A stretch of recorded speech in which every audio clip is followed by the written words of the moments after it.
Welcome everyone to the session on formal methods. We have 4 talks in this session. The first talk is formal verification of fair exchange based on Bitcoin smart contracts. The paper is by Sheng Shi and Kazuki Yoneyama. Kazuki will be presenting. Okay, thank you for introduction. My name is Kazuki Yoneyama, and this talk is about verification of fairness by using a ProVerif. This is joint work with Chen Shi.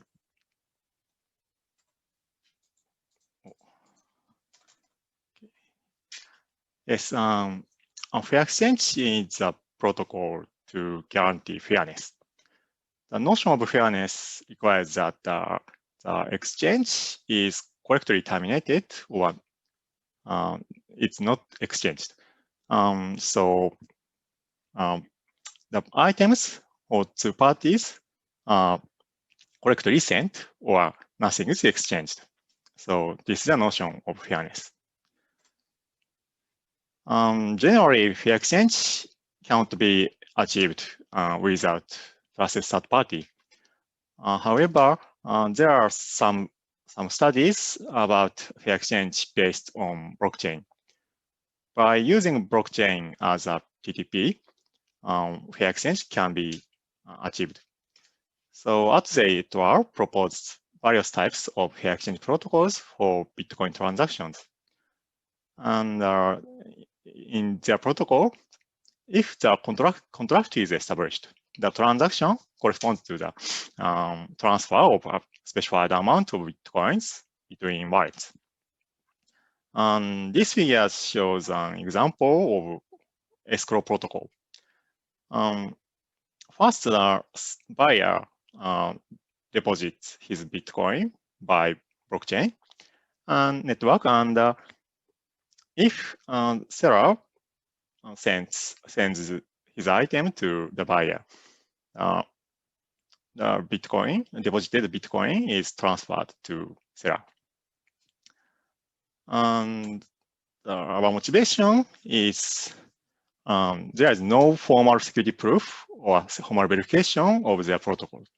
So it's not clear that their schemes satisfy desired fairness.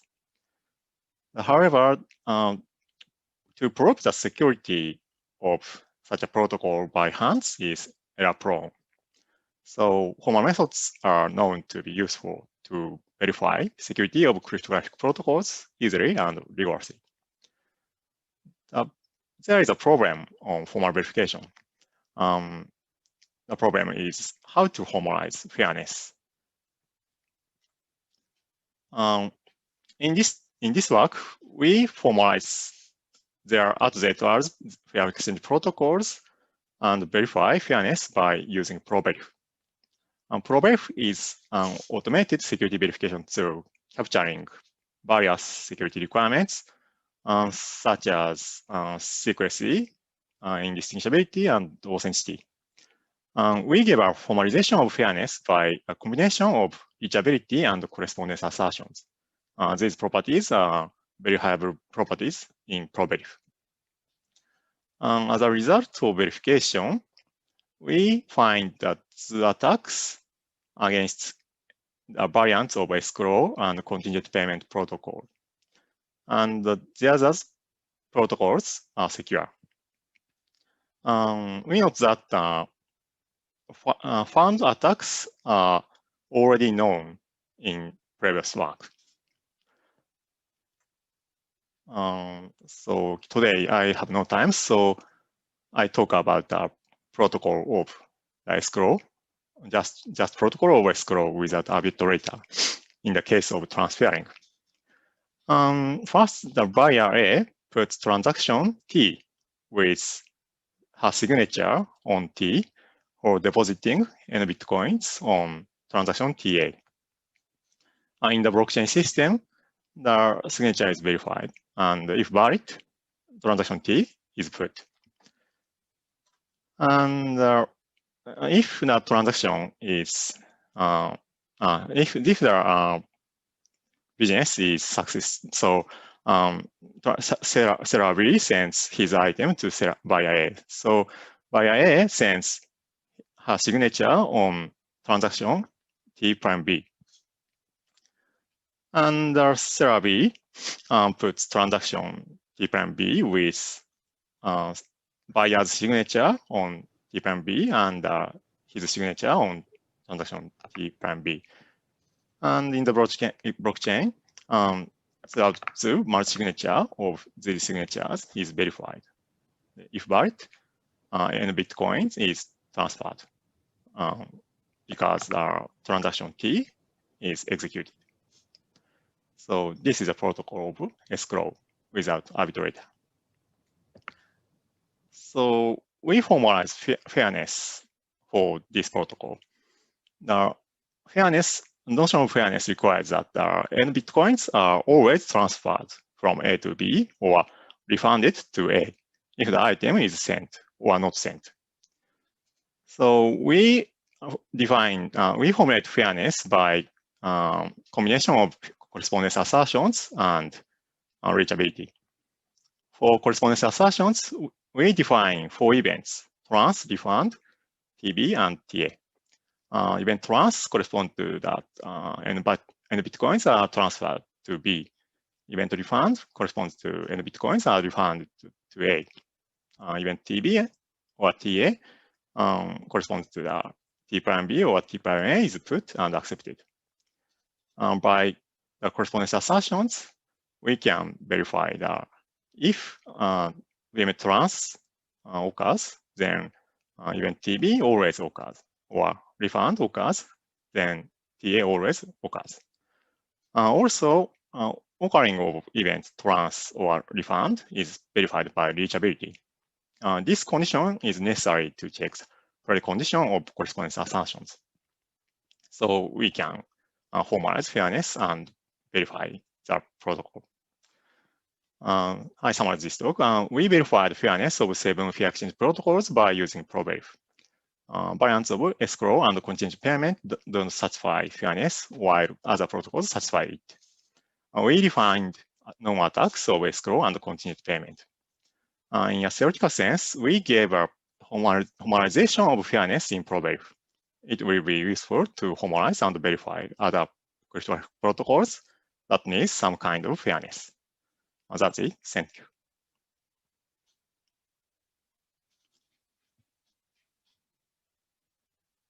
Thank you very much for the talk. So let me see if there are questions on Zulip.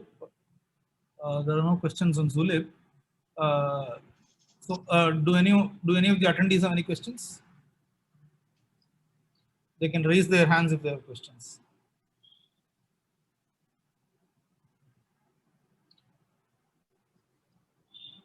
Okay, so I have a question. So how do you ensure that so some parts of the transaction in Bitcoins happen outside the system, right? If I pay in Bitcoin and I receive a car, let us say, how do I ensure that fairness in that case? Some of the parts of the transaction are outside the Bitcoin system itself, right? The blockchain system itself. Yeah. How does this protocol take care of that? Will the seller send some signatures only after receiving the goods?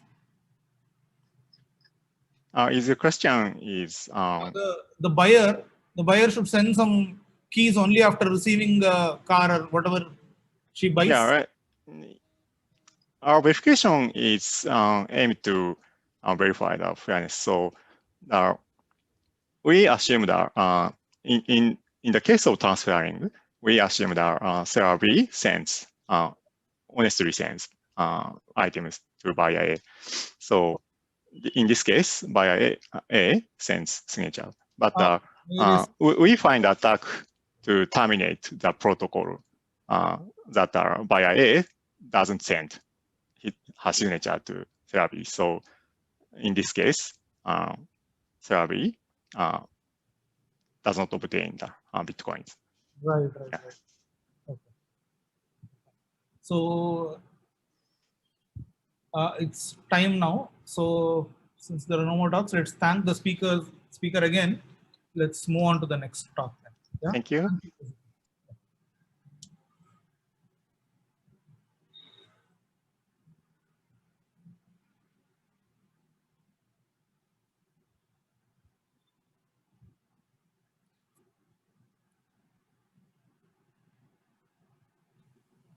Hello.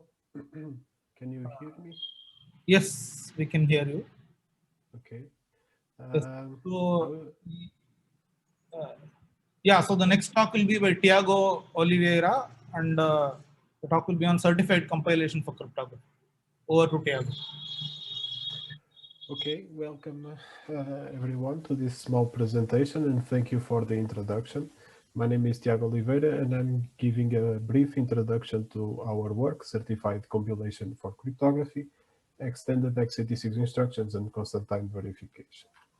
So our main motivation for this work was that there was no support for instruction set extensions by available certified compilers, for instance, CompCert, and there was not a constant time formal verification tool that supported these instruction sets. So we did our approach. We realized our approach using CompCert, which is a formally verified C compiler, and we had support for these instruction extensions. We also implemented and developed a new constant time checker that performs at the pre-assembly level, and we evaluated our work using SuperCop, which is a toolkit for evaluating cryptographic software. Regarding, and I will give a small overview of the different topics that were discussed in the full presentation. And regarding the instruction extensions, these are usually can be used by the programmer in C via intrinsics. And these functions, these special functions, can be seen as special functions that are handled different by the compiler. And the main goal of these instruction extensions is to perform basically the same operation over multiple data. We treated the case for 128-bit registers, and in this slide we also show some of the intrinsics that are available to help to perform AES computations in hardware. So this is the architecture of the CompCert. We did some small changes in the parser such that our built-ins or the new built-ins corresponding to the intrinsics were recognized. Um, we also propagated some new types in the front end of the compiler that goes from the C source until the C minor. And the most relevant part of the work regarding the intrinsic support was done in the register allocation stage, in which we had to treat the case of having 8 new 128-bit registers, and we also needed to extend the proofs because a subset of these registers were also being used for performing floating point operations. And then some small adjustments in the printing. And this is just a slight overview, a general overview of the work that has been done in regarding the architecture of CompCert. So again, we also implemented the constant time checker, and basically the constant time property wants to ensure that all memory accesses and programs control flow are independent of secret data. And to do this, we implemented a series of features that allowed us to detect a small and benevolent constant time violation in one of the mentioned examples in the paper, AEZ, which is an authentic encryption scheme. So to evaluate our work and the impact, we did use SuperCop, which contains over 2,000 implementations, and these implementations are organized in a 3 hierarchical level: operations, primitives, and implementations. And an example of operation is, for instance, CryptoStream, which contains a primitive that is SHA-20, and for each primitive there can be as many implementations as one wants. So we establish a baseline using GCC and CLang to measure the code in the best conditions. So in our work here in blue, we improved the coverage of our compiler with the new 84 implementations that were supported in SuperCop, and also the performance. And now we'll focus on the performance ratio. When comparing to the baseline, was decreased from 21, which means that in average the primitives are 21 times slower when using CompSert 2.2 without support for intrinsics, to roughly 5 to a factor of 5 regarding the overhead.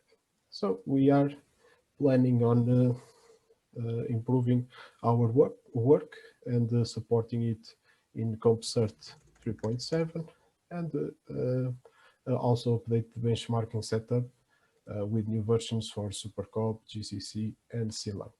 And with this, I conclude this small presentation. Thank you for your attention. Thank you, Tiago. Are there any questions?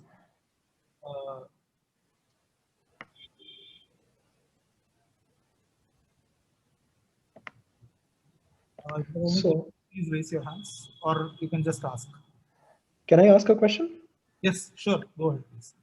One thing I don't quite understand here is when you say certified, do you mean verification of the compiler, or do you mean something else? I mean that the compiler preserves the semantic of the C semantic of the program. That okay, is, but the compiler, yeah, but does the compiler also preserve constant time in this case? Not necessarily, but we ensure the constant time property, or we can verify the constant time property with our constant time checker at a pre-assembly level, right before the printing of the assembly, I think. I see, but you're not proving the preservation of constant time. In the compiler, no. I think this was done in another work, and I think Vasa is also here in the audience. I'm not sure if you can then ask some questions in the Zulip, and then we can answer more specifically. Okay. All right. Thank you. Thank you. Okay, so yeah, so we move on to the next talk. Thanks, Tiago, once again. So we move on to the next talk. The next talk will be by Damian, I believe. It's protocol analysis with time. Over to Damian. Hi. Hi. Are you listening to me? Yes, we can hear you. Please go ahead. Yeah, I'm going to share my screen. Okay, it's ready? Yes, ready. You can proceed. Hey, I'm Daniel Aparicio. I wanted to speak about the protocol analysis with time. Well, this is my team, Santiago Escobar, they are here, Catherine Meadows, Jose Meseguera, and Julia Sapina. I want to take only a few minutes to explain a little bit the introduction.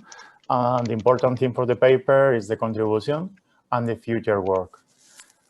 For the introduction, for us, the important aspect of many cryptographic protocols has been to increasing the interest for the area to specify analysis protocol with time. We made a framework in Modern PA tool to analyze cryptographic protocols that make use of time and their execution. The second point for us, we improve our process algebra syntax. With this process algebra, we transform it to an untimed process with timing constraint to analyze a set of 9 protocols, distance bounds protocols we analyze. The third contribution is for the Modern PA tool. Modern PA tool, we use it to find or prove absence of the attack in cryptographic protocol. The tool uses narrowing search to find them and unification. We did a connection with the SMT solver via the mod system, and we use it to evaluate the satisfiability of timing constraint. Our second contribution, if we improve the process algebra with time, the new syntax for our message, we have now the AND. We represent the message in the left part and the control of the time in the real variable in the right part. We use a model, the intruder timing, and we know that this new process algebra we will use for other tools like Tamarin or AKIS that they can control. Way to say that constraints. Sorry. And the third contribution, if the transformation about this process algebra into the tool model MPA, I want to use only a few words. We have the message here, the commitment of the prover, and in red one we have in the right part the arrow, and inside to the arrow we have in the left part the prover that sent the message at the time t1, and in the right part we have a variable of list of participants we will receive this message. If we just see the verifier part in the commitment, sorry, we have someone sent this message at the time t1 prime, and the verifier in the right part, the verifier received the message at the time t1 plus maybe another honest or another participant will receive this message. This is the new syntax that we did. We analyzed totally a 9 distant bounds protocol, and for us the conclusions is that the new SMT solver for model MPA is a really important extension for us. This extension will be handled for another protocol cryptographic tools. Make a step to control the distant bounds protocol's time. For the future work, we are now in the first step. The next one will be more experiments with another type of protocols and improve the number of principals and intruder, improve the capabilities of the SMT solver with full Euclidean space model, maybe another type of verification, not only for protocol cryptographics, but about the performance analysis. And this is my talk. Okay, thank you, Damian. Are there any questions? So we do have some time, so you can unmute yourself and ask questions here. I'll also check the Zulip chat. So can you go back to the previous slide? The first? Yeah, this one, no, the example. The real example Yes, for model MPA is this one. Yeah, this one, thank you. I'm sorry, I'm not familiar with mod, but what are these arrow types exactly? What do these mean? Are these like conventional arrow types like input output, or is this something else? Well, we have two participants, the prover and the verifier. And the first line is the message with the plus symbol since the message was sent to the channel. And the minus is a message you will receive in the channel for this participant. And in the end, in the left part, we have all the messages. This protocol is the Branson-Chaun protocol. And the first message is the prover sending the commitment to the verifier. I see. If we have here the conditions for control the time. Do you want to know the explain? No, I think I understand now. But this time is absolute, right? It's not relative. This is really modeling absolute time here. I don't know exactly your question about that. Sorry.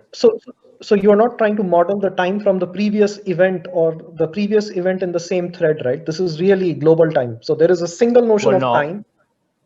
Well, we have the time exactly for each message, and we can control not only this message, all the messages for the channel. Maybe let me see.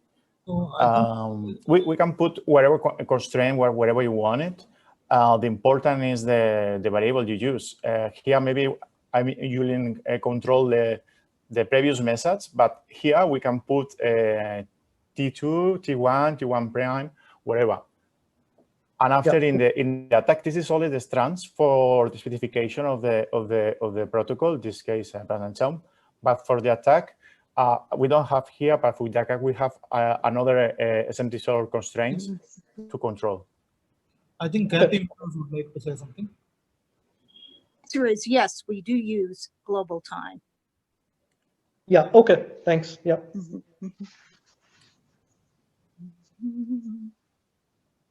Okay. Any other questions? Let me check on Zulip as well.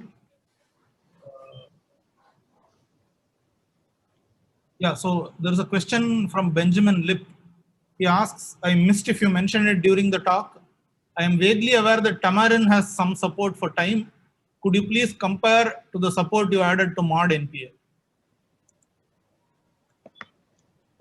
Either Damian or Professor Meadows can answer. What was the question again? Support here to the support in Tamarin. The support in mod NPA versus the support in Tamarin. Yes, Kathy. For time? Yeah. Yeah. For time, yes. Okay, I'm afraid I'm not that familiar with the support to time given in Tamarin. I guess, at this point, we have a rather simple model of time, and we're planning to extend it. But the idea is you can time the sending and receiving of messages. You can, if you like, you can specify all the receivers of all the possible receivers or senders of a message, or you can just leave it as a variable. And as Damien pointed out, we just assume that, and we also have a notion of distance, and distance it describes a metric space, but we don't actually have all the axioms for distance yet, except it's a metric space. So is that getting anywhere close to what you wanted to hear? I mean, what you were trying to find out? Yes, Benjamin can answer. You can allow him to talk. Yeah, I'm allowing him to talk. Yes. Okay. He said okay in SIB. Okay. Are there any other questions then? Yes. Yeah. So he says thank you. Okay. So let's thank the speaker again, and let's move on to the next talk. The next talk is by. So let me just. So it's on Verifpal, cryptographic protocol analysis for the real world, and Nadeem will be giving the talk. Over to Nadeem. Yes. Yeah, over to Nadeem. Hello, everyone. I'm just trying to share my screen here. Are you able to see my screen? No, not yet. Not yet. Okay, thank you. Just a moment. It appears that I have to give Zoom some privileges over my operating system, which means that I have to quit Zoom. I'll be right back. Sorry. So while he's away, if Tiago is still here, so there were a couple of questions for Tiago on Zulip, which Yes, yes, one of the questions was how can the remaining performance gap with the mainstream compilers be eliminated? Yes, I think I did post an answer in Zulip. I'm not sure if it is Okay, visible. okay. So the answer was okay. Yes. It was from you. But mainly the answer is that the first would be to support AVX2 instruction extensions in a 64-bit compiler, such as CompCert 3.8, for instance, and then to probably explore the semantics of such instructions to allow for a better optimization process in the compiler, so that the compiler can swap an instruction or two if necessary. Thanks a lot. Thanks a lot. Okay, so seems Nadeem is back. It's over to Nadeem. Okay, can you hear me? Yes. And you can see my screen? Yes, we can see you. Okay. Okay, hello, thank you very much. Sorry for the technical issue. This talk is about VerifPal. It is a new tool for the analysis of cryptographic protocols that focuses on usability and being relevant to what is termed as real-world cryptography usage, such as students and engineers. And so this is just a quick summary of the longer version of the talk. So informal verification today, we have tools that have achieved a lot of progress, such as Proverif, Cryptoverif, Tamarin. We also have code-based or the verification of code in programming languages, which is the domain of F-star. And there was recently this SOK paper which compared all of these tools and showed that they're all pushing the field forward in different ways. Now, if we look at symbolic verification, symbolic protocol modeling and verification, we see that tools such as Proverif and Tamarin are very successful in producing a lot of results and are still growing in terms of what they can do. And in the past 4 or 5 years, we've seen results on Signal, TLS 1.3, 5G, noise protocol framework, Scuttlebutt, Bluetooth, and much more, including, as we just saw in this very conference, a result that was drawn over smart contracts and blockchains using Proverif to prove fairness, which is something that I don't think I've seen done before. However, if we look at the way in which we have to use Tamarin and Proverif, we find that there are some significant barriers of entry to regular engineers. For example, someone who just works on security at Google or at Facebook or at Apple. They do not have the same sort of background as perhaps someone who is working on formal methods. And that's quite unfortunate, because I think that especially symbolic model verification strikes a very nice balance between the amount of effort that you have to invest and what you actually get out of the tool. So VerifPal is this new project that has 4 main goals. You have an intuitive language, so a language that is easier to learn and understand than the languages adopted by other tools. The modeling is supposed to avoid, as much as possible, the potential for user error. The analysis output is supposed to be easy to understand, and it also integrates into various other softwares and frameworks that are deemed relevant.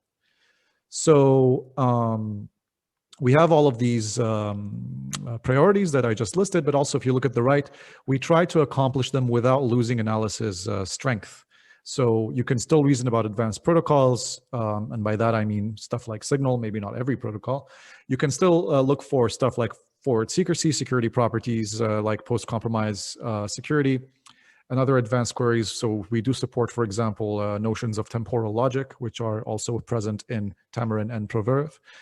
And the language itself, just to quickly demonstrate here, it's pretty simple looking. So here on the left, you have a simple protocol. You have the attacker declared as an active attacker, and you have Bob and Alice. And on the right, you have just a visualization that I made. It's not part of the language, but it shows how similar the language itself is to one of those sequence diagrams that are very common in papers describing or analyzing protocols. You'll see that the language just mirrors that really well. And this is something that I'm happy to be able to grab in VerifPal. And also in VerifPal, all primitives are built in. So we have all these hashing primitives. We even have password hashing primitives, which allow us to check for notions of weak versus strong passwords, whether they're used as encryption keys in the symbolic model, a cool feature that I don't think is innately present in other tools. We have all of those authenticated encryption, decryption primitives. We have signatures, ring signatures, blind signatures. We have Shamir secret sharing. So it's not like because the primitives are built in that we lack primitives. So we're not targeting users that want to create their own primitives. That's outside. If you want to do that, you probably want and are best better suited to find a tool that is more rigorous than VerifPal, something I'll get to in a bit. And so VerifPal can support passive and active attacker analysis. It does have a significant amount of internal formalisms. It's not like we're just hacking together a bunch of if statements to make this. We have primitive spec, which is here seen on the left, a sort of like unified specification for describing how all primitives are defined and work within VerifPal, and all of them are basically, it's a universal specification. All of them are defined using these 4 rules: decompose rule, recompose rule, rewrite rule, and rebuild rule. And also we have a set of algorithms that are also well-defined, which the attacker can use in order to continuously iterate through all possible mutations of the state between Alice and Bob. And so you have, discrete states between Alice and Bob, which is something that, for example, is not present explicitly in ProVerif. And that allows us to look at protocols and model protocols in a way that I think is more intuitive. Intuition and being intuitive is a big, big goal for VerifPal. And so we do deal with the same problems that are present in other tools. So if you try to analyze a protocol, especially like a ratcheting-based protocol, like signal or noise in ProVerif or in Tamarin, you're going to have to wait forever because the chaining of keys and the continuous chaining of fresh key material, randomly generated fresh key material to older key material, creates states that are enormous with the continuous usage of HKDF and so on. And so this is a problem that we also have, and we try to avoid it by having this stage-based approach where we have multiple stages of analysis. We analyze smaller subsets of the ultimate possibilities of state permutations first, and we try to mutate them conservatively at the beginning, and we move on to less conservative mutations later on. And we have a notion of something called a skeleton that we, sort of, maybe it's better for the longer version of the video for this to go into more detail. But yeah, look, we have protocol phases. We can capture temporal logic. We can leak values. We have unlinkability queries, freshness queries. So we can test for those properties, unlinkability and freshness, which are important for things like the contact tracing, the DP3T contact tracing, pandemic tracing protocol. Like I mentioned, we have these password values that if used directly as an encryption key are crackable and so on by the attacker.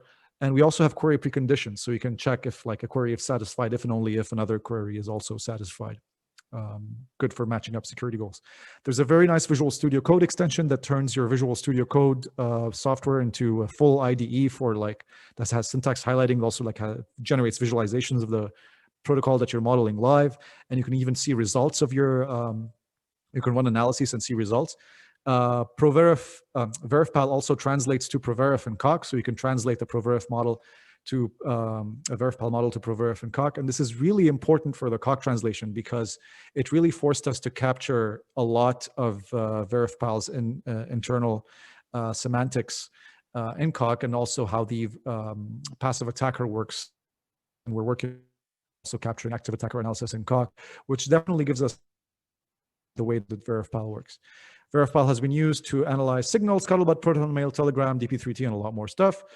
Regarding the use of the analysis, the use of reading analysis output, you have here a ProVerif attack trace on the left and a VerifPal attack trace on the right.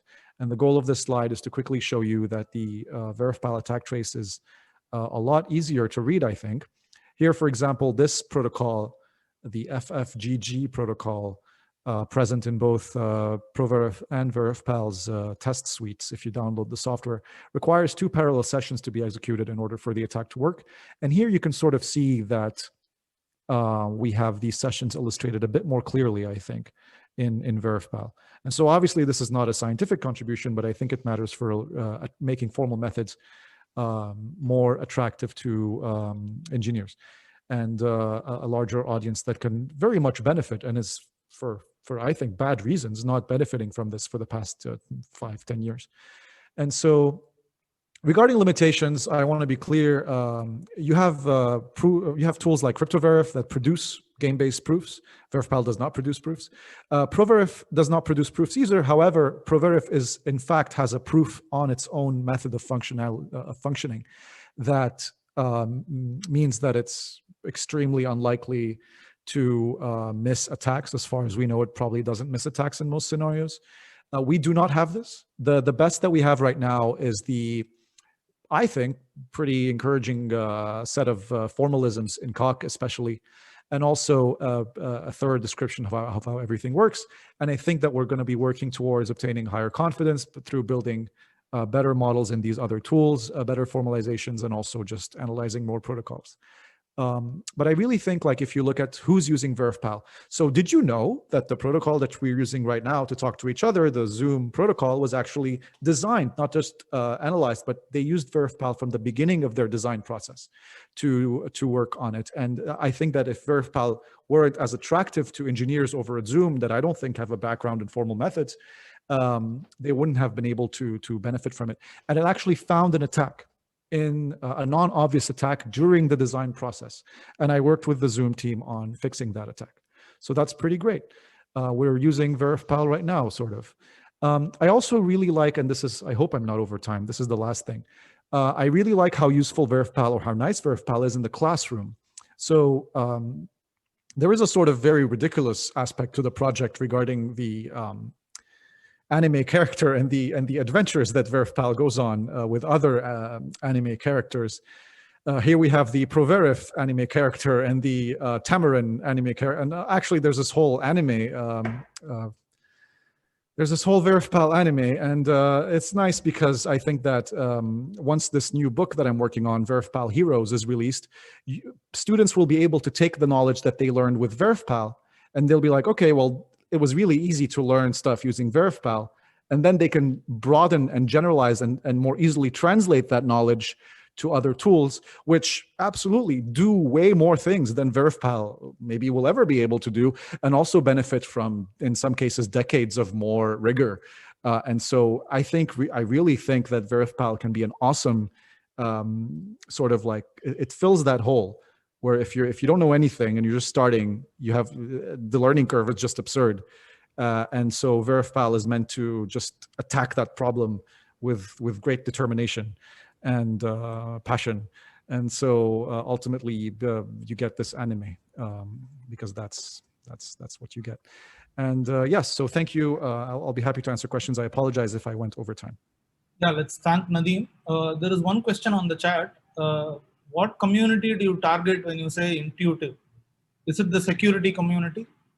I am specifically targeting security engineers that work, for example, at Apple and Google. So let me give examples. Let's say, or at Zoom. So let's say someone is designing the new Google Meet protocol, and they have never worked with formal methods before. They have no hope of learning how to use Proverif in the next 6 months.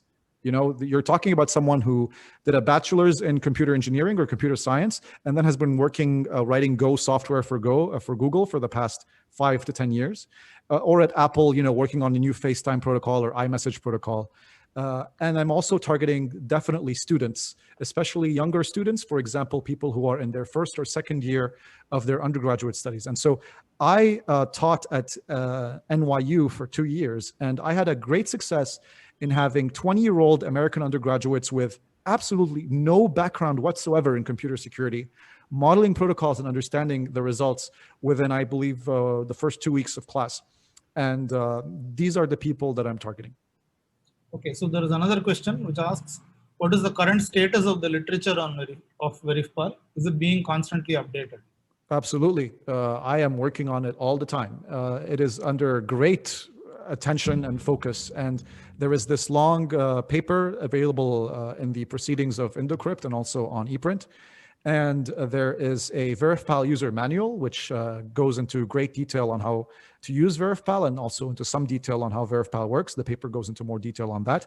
The user manual also has a very entertaining full-color manga of VerifPal going on adventures, which I think is nice. And as I said, VerifPal Heroes, this new project will also tie VerifPal very well into the inner functioning of other tools like Coq, F-star, Tamarin, Proverif, Cryptoverif, and EasyCrypt, and you'll be able to learn about these tools as well. And so there's a lot of documentation happening, a lot of writing, and a lot of development and bug test. I fixed 3 bugs in VerifPal in the past 10 days alone, if you look at the mailing list. Okay, so thanks a lot, Nadeem. We are over time. I'm sorry for that. And yeah, so if anyone has questions for the panelists, you can always ask them on Zulip chat. Okay, so I think I'll hand it over to the organizers. Thanks a lot for attending this session. Yeah. So thank you, Suresh and Deepak, for chairing the session. We'll